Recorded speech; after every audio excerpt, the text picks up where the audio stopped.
Hello there.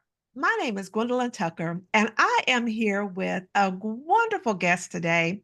I'm here with Allison Martin from Engage Mentoring.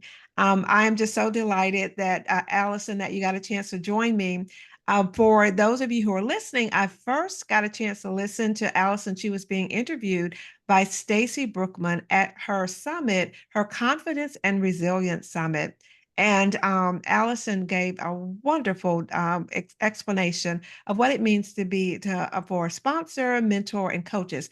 And so, with that, we're just going to get with it. And I'm going to ask Allison if you will just introduce yourself and just tell us a little bit about you.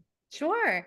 Gwendolyn, thank you so much for having me today. I am so excited to be here. I had a great time with Stacy, and I know we're going to have a great time together as well. So, as you said, I'm Allison Martin. I'm the founder and principal consultant at Engage Mentoring. What we do is we provide expertly managed employee development programs for companies that deliver results, and we're really proud of that work. We'll talk more about the reasons for mentoring and all those things, but it's a passion of mine, and one where we also specialize in working with companies of all sizes, and we're on a mission to ensure that access to relationships is a part of every organization's culture. Wow, I really like that, Allison. So, tell me, how did you get to where you are today? Great question. Well, how much time do you have? No, in all seriousness, my background was actually a nonprofit, and so I started out in higher ed, and then I went to work for a couple of different voluntary health organizations, and moved into leadership roles in pretty quick succession. And in the first, I was the executive director of a very large national nonprofit before I was even 30 years old, and I had a 23 member board of directors and 34 staff. And at the time, I thought, first of all, I was just grateful to have access to the relationships that I did. And I thought if more women, in particular in my age category, had that access, what an amazing place that would be.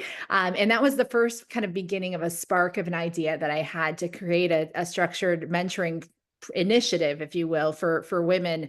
And so I left the organization I just mentioned and went to another organization, and there they had no women's initiative at all. And I thought, yeah, now's the time. And so I ended up developing a nonprofit that's still in existence today called the Pass the Torch for Women Foundation.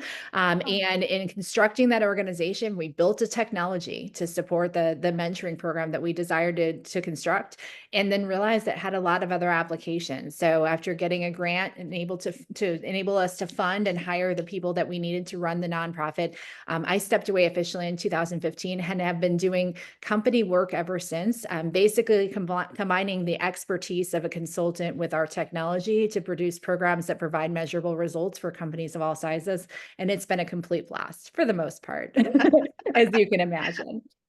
Wow, that's wonderful. There's a word that you kept saying about access. And I know that we're going to talk about mentors and sponsors and coaches eventually. But talk a little bit about access and why that's so important. Well, it's interesting because I have the unique and part of my passion and the reason I feel that offering structured mentoring programs is really my calling is because I just shared my background and how I got to where I was. But what I didn't share is I had a very challenged early upbringing. And so all of the executive roles and the early success of my career had everything to do with people who saw my potential and poured into me. And I just stumbled upon them by accident, to be honest with you. And I realized as I look back that I was very fortunate to have been afforded the opportunity to connect with people who saw my potential and poured into me and gave me those early experiences.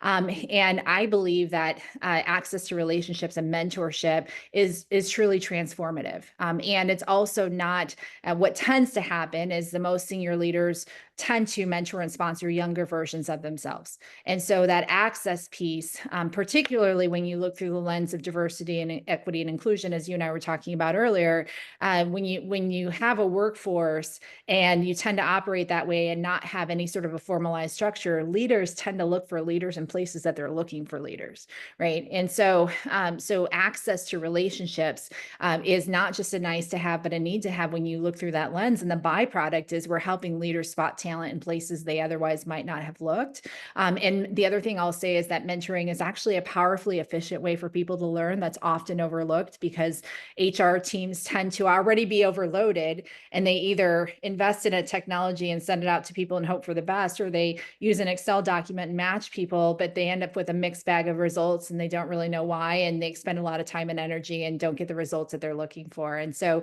it's amazing because it's such an eloquent solution to all the challenges that we're talking about.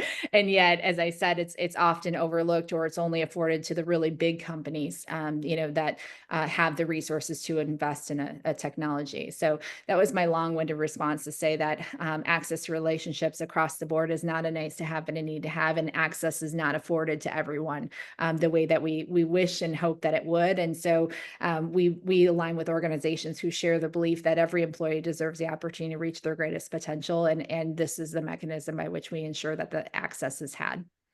Wow.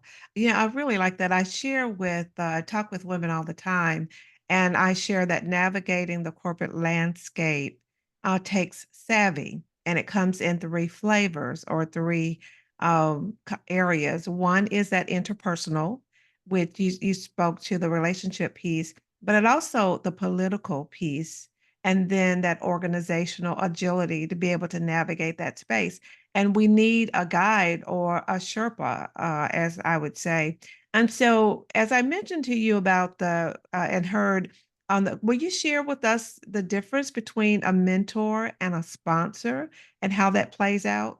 Sure. And if you don't mind, I'd like to add coach to the mix as well, because those are three terms that are often used interchangeably, but they have very different meanings. But the mentor and sponsor piece is especially critical because we often think that they're one and the same.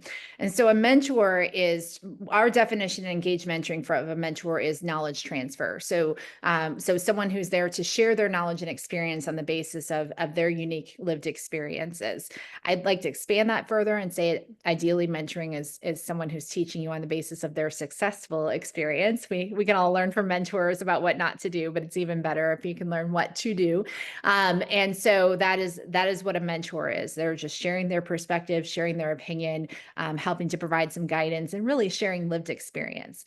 The sponsor is an advocate. So an advocate is someone who's in a position to be able to, whether it's open doors or make recommendations for opportunities, right? So it's somebody in an advanced role who is willing to authentically endorse you for opportunities, or introduce you to people that may be in a position to help further your career, or if you're a business owner, help you make the connections that you need to grow your business.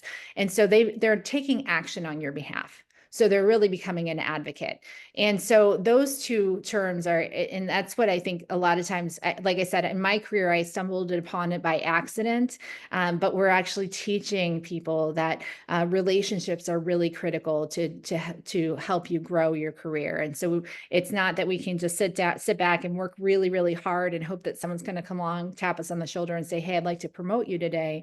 But being intentional about cultivating relationships with mentors, but then actually moving them to an advocate when it's appropriate, to ask them to either make the recommendation or letting them know that you're applying for a position and you would like their endorsement, is what moves a sponsor into an advocate. And then a coach is also again, we all need mentors, sponsors, and coaches. And a coach is not always there necessarily drawing on their own experience, but they are skilled at helping you move from point A to point B. So providing that accountability, asking the right questions, shoring up particular skill sets. So they're very outcome focused. But the difference is a professional executive coach is so invaluable to helping you achieve specific outcomes, but they're not just relying on their own knowledge and experience and sharing their opinion, but they're actually moving you in an actionable, sort of step forward. So sometimes those two bleed, mentoring and coaching, but those are the three terms that are used interchangeably, but can be really invaluable to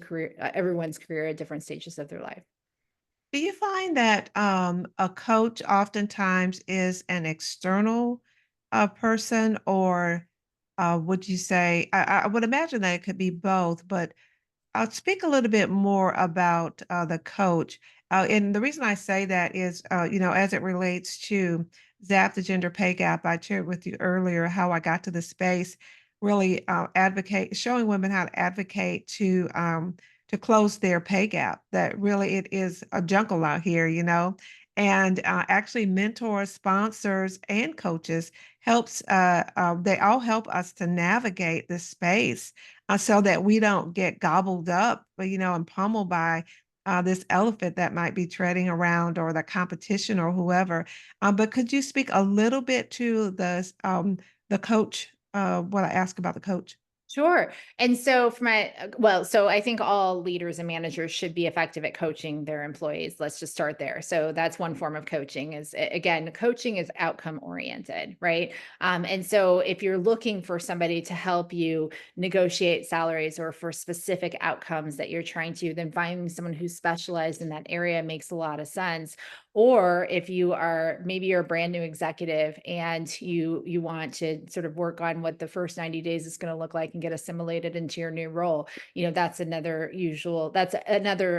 time when a coach might be brought in, or it is to shore up a specific skill set. So maybe a leader is in a role and maybe they are faltering in a certain area. There's some developmental opportunity from a leadership perspective to bring someone in from the outside to help them shore up that particular skill set. So it's usually again, outcome focused, and aligning the right person who has the skill set necessary to help that individual. The analogy that we can all wrap our heads around is the coach of a basketball team is usually not an all-star athlete themselves, right? And so they're not relying on mentorship skills, right? I mean, they might be relying on those skills, but you get what I'm saying. They're skilled at drawing out the best in their team, and that's what a coach really does. Where a mentor is really drawing on their own unique experiences. And so mentoring is also a powerfully efficient way for us to learn, but it's not as outcome oriented as it is relationship oriented, in that instance. And so hopefully that distinction sort of makes some sense. It does, it does. It's really interesting. I had shared with you earlier, I was a co-chair of the Chairman's Diversity Council, and one of the topics that we were throwing around, it was a publicly traded company, manufacturing company. We were working on the diversity blueprint, and we were talking about mentor. And I found that when talking often to men about needing a mentor, they didn't resonate with that, whereas women often did. Could you talk a little bit about your experience there and why sometimes mentoring is could be perceived as needing help? But we all need help, but I think we just maybe we have not maybe we all have mentors, but sometimes we view that mentor as under a different name. Does that make sense based on gender or no? A little bit. So let me just start by saying that it's still yet today in this and the year that you and I are talking and having this podcast is 2024. So in 2024, less than 25% of senior leadership roles are occupied by women, right? And so for many, when you're talking about the differences from a gender perspective and the view on mentorship, the reason I believe that it resonates with women is so many women are breaking ceilings, right? And they're in places where no woman has been before. And so anytime you're doing things that you've never done before, you don't often have the confidence, right? And that's when we call upon mentors. So the irony is the higher you go, the more critical mentoring becomes and the harder it is sometimes to access. And so as you go higher, there are statistically fewer women who have achieved those milestones. And so it's harder, right? And so the message is not that women need mentoring and men don't. It's just that a lot of times those relationships have been taken for granted because there's a multitude of available people to share their perspective where women have in addition to not having as many available female women mentors at an executive level, many women, in fact, 606 million women worldwide go home to what we call a second shift in the evening. And so often, and spending an average of 5 hours per day caregiving in addition to their daytime job. And so as a result, we're often not going to cigar bars on Thursday or golfing on Fridays. So mentorship is not about seeking out help from a place of vulnerability and I don't know how to do this, but really it's about arming yourself and kind of shoring up who you get opinions from and making sure that the people that you're surrounding yourself are in fact drawing from experience. And so I know as a former woman executive, kind of moving up the ranks in when I worked in industry, it was lonely at the top, and there were just fewer. And I remember distinctly the experience of dealing with some challenges that had everything to do with my gender, and feeling grateful that I had an executive senior vice president that I could call on to say,